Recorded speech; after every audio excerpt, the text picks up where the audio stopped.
Secrets of the millionaire mind by T Harv Eker. এই বইটি থেকে আজকে আমি আপনাদের বলবো কিভাবে একজন কোটিপতি লোকের মনোভাব ডেভেলপ করা সম্ভব।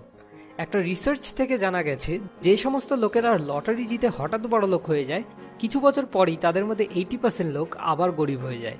আমার মনে হয় হয়তো আপনিও এরকম অন্য কাউকে নিশ্চয়ই চেনেন। অন্যদিকে যে সমস্ত লোকেরা সেলফ মেড বড় লোক হয়, যদি কোনো কারণে তারা গরিবও হয়ে যায়, কিছু বছর পরই তাদের মধ্যে 80% লোক আবার বড় লোক হয়ে যায়। যার একটা এক্সাম্পল হলো ওয়ারেন বাফেট। এরকম হয় ডিফারেন্ট টাইপস অফ মেন্টালিটি হওয়ার কারণে। অথার বলেন, our inner world creates our outer world. এটা একটা গাছ যেটা লাইফকে রিপ্রেজেন্ট করছে, আর এই গাছে যে ফলগুলো রয়েছে সেগুলো আমাদের লাইফে আলাদা আলাদা ফিল্ডে রেজাল্টগুলোকে রিপ্রেজেন্ট করছে। এখানে আপনি দেখতেই পাচ্ছেন এই ফলগুলো খুবই ছোট ছোট। এবার আমরা যদি এই ছোট ছোট ফলগুলোতে খুশি না হই আর এর থেকে বড় আর ভালো ফল চাই, তাহলে আমাদের সবার আগে কোথায় মন দিতে হবে? অবশ্যই এই গাছের শিকড়ে, কেননা শিকড়ই এই ফলের আসল উৎস। আউটার ওয়ার্ল্ডে ভিজিবল এই ফল আসলে ইনার ওয়ার্ল্ডে বসে থাকা শিকড়েরই একটা রেজাল্ট, যেটা কিনা আউটার ওয়ার্ল্ডে আনভিজিবল। তো যদি বাইরে কোনো পরিবর্তন আনতে হয়, তো সবার আগে ভিতরে কিছু পরিবর্তন আনতে হবে। মানে ধনী হওয়ার জন্য সবার আগে আমাদের একজন গরিব বা মধ্যবিত্ত মানসিকতাকে বদলে একজন কোটিপতির মানসিকতাকে ডেভেলপ করতে হবে। এবার প্রশ্ন হচ্ছে, ভাই সেটা কি করে করব? এর জন্য সবার আগে আপনাকে নিজের মানি ব্লুপ্রিন্টটাকে চিনতে হবে। মানি ব্লুপ্রিন্ট মানে আপনি টাকার ব্যাপারে কি ধরনের চিন্তাভাবনা পোষণ করেন। অথরের হিসাবে এই মানি ব্লুপ্রিন্ট 3টে পদ্ধতিতে তৈরি হয়। প্রথম পদ্ধতি হলো ভার্বাল, মানে ছোটবেলা থেকে আপনি টাকা পয়সার ব্যাপারে অন্যদের থেকে কি শুনে আসছেন। যেমন ধরুন, যদি তুমি খুব টাকা ইনকাম করতে চাও তাহলে তোমাকে খুব পরিশ্রম করতে হবে, বা শোনো বাবা, টাকা কিন্তু গাছে ফলে না। দ্বিতীয় পদ্ধতি হলো মডেল। ছোটবেলা থেকে আপনি লোকজনদের কেমনভাবে টাকা খরচ করতে দেখেছেন। যদি আপনি আপনার মা বাবাকে সবসময় টাকা নিয়ে ঝগড়া করতে দেখে থাকেন, তাহলে সম্ভবত আপনিও ওরকম করাটাই সঠিক মনে করবেন। একটা প্রবাদ আছে, মাঙ্কি সি মাঙ্কি ডু, আর আমরা সবাই মাঙ্কিদেরই উত্তর পুরুষ। তৃতীয় পদ্ধতি হলো ইনসিডেন্ট। একটা ছোট্ট বাচ্চা মেয়ে প্রথম দিন আইসক্রিমের গাড়ি দেখে মার কাছ থেকে টাকা চায় আইসক্রিম কেনার জন্য। তার মা বলে, আমার কাছে কোথা থেকে টাকা আসবে, বাবার কাছে গিয়ে টাকা চাও। আর সে গিয়ে বাবার থেকে টাকা নেয় আর আইসক্রিম কেনে। আবার পরের দিন বাচ্চাটা তার মার কাছ থেকে টাকা চায় আইসক্রিম খাওয়ার জন্য। আবার তার মা তার বাবার কাছ থেকে টাকা চাইতে বলে, আর সে বাবার কাছে যায় আর তার আইসক্রিম পেয়ে যায়। তো এই ঘটনা থেকে এই মেয়েটির মাথায় এটা বসে যায় যে টাকা সবসময় ছেলেদের কাছেই থাকে, মানে মেয়েদের টাকা রোজগার করার কোনো দরকার নেই। আর এই মেন্টালিটি নিয়েই সে বড় হতে থাকে। এই 3টে পদ্ধতি যেটা থেকে মানি ব্লুপ্রিন্ট তৈরি হয়। এবার এগুলো যদি আমরা চেঞ্জ করতে চাই, তাহলে কি করে করা সম্ভব? অথর এই বইয়ে একটা ইন্টারেস্টিং ফর্মুলা শেয়ার করেছেন, TFAR, T for thoughts, F for feelings, A for action and R for result. Thoughts থেকে জেনারেট হয় ফিলিংস, ফিলিংস থেকে জেনারেট হয় অ্যাকশন, আর অ্যাকশন থেকে জেনারেট হয় রেজাল্ট। তো আমাদের রুটকে মানে থটসকে বদলাতে হবে। এর মধ্যে সবার ফার্স্ট হলো, rich people thinks I create my life, poor people thinks life happens to me. এবার এর মধ্যেও 3টে উপায় আছে যার মাধ্যমে পুয়ার পিপলরা এরকম ভাবে। Number 1, blame. নিজের প্রবলেমের জন্য গভর্নমেন্ট, অন্য কেউ বা এমনকি নিজের বাবা মাকেও ব্লেম করে। Number 2, justify. যদি মেয়ে না খুঁজে পায়, তাহলে আরে মেয়েরা ভালো ছেলেদের পছন্দ করে না। বা যদি বেশি টাকা রোজগার না করতে পারে, তাহলে টাকা বেশি ইম্পর্টেন্ট না, ভালোবাসা বেশি ইম্পর্টেন্ট। ভাই, দুটোই ইম্পর্টেন্ট আর দুটোই একদম আলাদা জিনিস।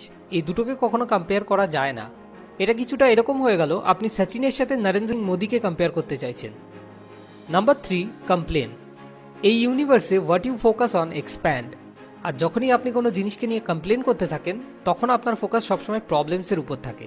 আর যত আপনি প্রবলেমগুলোর উপর ফোকাস করতে থাকবেন, কোনো সলিউশন খোঁজার চেষ্টা না করে, ততই প্রবলেমগুলো আরও এক্সপ্যান্ড করতে থাকবে। তো আগে শুধুমাত্র 7 দিনের জন্য এই 3টে জিনিস করা বন্ধ করার চেষ্টা করুন। নিজের প্রতিটা সিচুয়েশনের রেসপন্সিবিলিটি নিজে নিতে শিখুন। এবার সেকেন্ড হলো, rich people play to win, poor people play not to lose. যে কোনো স্পোর্টসে আপনি যদি ডিফেন্সিভ স্ট্র্যাটেজি নিয়ে খেলেন, তাহলে আপনার ওই খেলায় হাই স্কোর করে জেতার চান্স কতটা? খুবই কম। যদি ধনী হতে হয়, তাহলে একটা অ্যাটাকিং মেন্টালিটি নিয়ে জেতার জন্য জীবনের গেমটাকে খেলতে হবে, কোনো রকম ভয় না পেয়ে। থার্ড হলো, রিচ পিপল অ্যাডমায়ার আদার রিচ পিপল, পুয়ার পিপল হেট আদার রিচ পিপল। কোনো ধনী মানুষকে দেখে এরকম কতবার আপনি অন্য কাউকে ওনার ব্যাপারে এরকম কিছু বলতে শুনেছেন? আরে সব কালো টাকা, কত ভুলভাল কাজ করে তুই জানিস না। ভাই, এটা জরুরি না যে সব ধনী মানুষই খারাপ উপায়ে ধনী হয়েছে। তাকে হিংসা করার বদলে তার থেকে যদি আপনি কিছু শিখতে পারেন, তাহলে সেটা আপনার পক্ষে বেশি ভালো। ফোর্থ হলো, rich people thinks both, poor people thinks either or. যদি আমি বেশি টাকা ইনকাম করি তাহলে আমি নিজের ফ্যামিলিকে টাইম দিতে পারবো না, বা হয় মানুষ ধনী হয় নতুবা দয়ালু হয়। এগুলো হলো পুয়ার মেন্টালিটির লোকেদের চিন্তাভাবনা। এই পৃথিবীতে সবথেকে সহজ গেম লাইফ। কেন? কেননা এখানে প্লেয়ারকে আপনি, রেফারিকে আপনি, রুলকে বানাবে আপনি। তো কি করে আপনি এই খেলায় হারতে পারেন? আপনার নিজের বই, আপনার নিজের হাতে পেন, তো ইদার অর ভাবার কি দরকার? বোথ কেন না? ফিফথ হলো, রিচ পিপল আর বিগার দ্যান দেয়ার প্রবলেমস, পুয়ার পিপল আর স্মলার দ্যান দেয়ার প্রবলেমস। আপনি একটা কন্টেনারের মতো। এবার যদি আপনি পুয়ার মেন্টালিটির হন তো আপনার সাইজও ছোট, যে কন্টেনারে একটা ছোট প্রবলেমও বড় লাগবে। অন্যদিকে যদি আপনি রিচ মেন্টালিটি রাখেন তো আপনি একটা বড় কন্টেনারের মতো, যেখানে একটা বড় প্রবলেমও ছোট লাগে। সিক্সথ হলো, rich people continue learning, poor people thinks they already know everything. একজন রিচ মেন্টালিটির মানুষকে যদি আপনি একটা সেলফ হেল্প বুক পড়ার জন্য অফার করেন, যেটাই বলা হয়েছে যে ধনী কি করে হওয়া সম্ভব, সে খুশি খুশি ওই বইটা পড়তে বসে যাবে। অন্যদিকে পুয়ার মেন্টালিটির লোকেরা বলবে, আরে আমার সব জানা আছে, এতে যেসব জ্ঞানের কথা লেখা আছে, আমার দরকার নেই কোনো সেলফ হেল্প বইয়ের। আসলে কিন্তু উনি কিছুই জানেন না।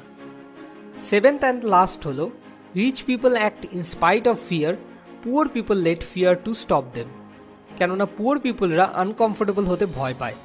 যদি আপনি শুধুমাত্র একটা কমফোর্টেবল ঠিকঠাক লাইফ পাওয়ার জন্য আশা করেন, তাহলে আপনি বড়জোর ওরকমই একটা ঠিকঠাক জীবন পাবেন, বা তার থেকেও খারাপ কিছু পাবেন।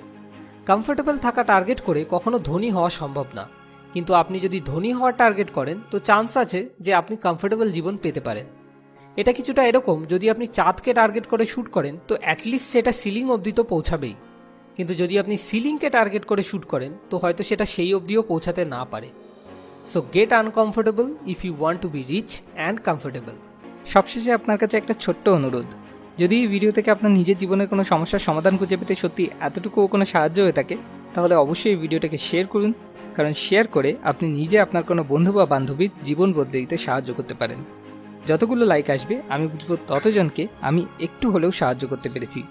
আর আপনি এরপর কোন টপিকে ভিডিও চান সেটা নিচে কমেন্ট করে আমাদেরকে জানান, কেননা আপনাকে সাহায্য করতে পারাটাই আমাদের আসল উদ্দেশ্য।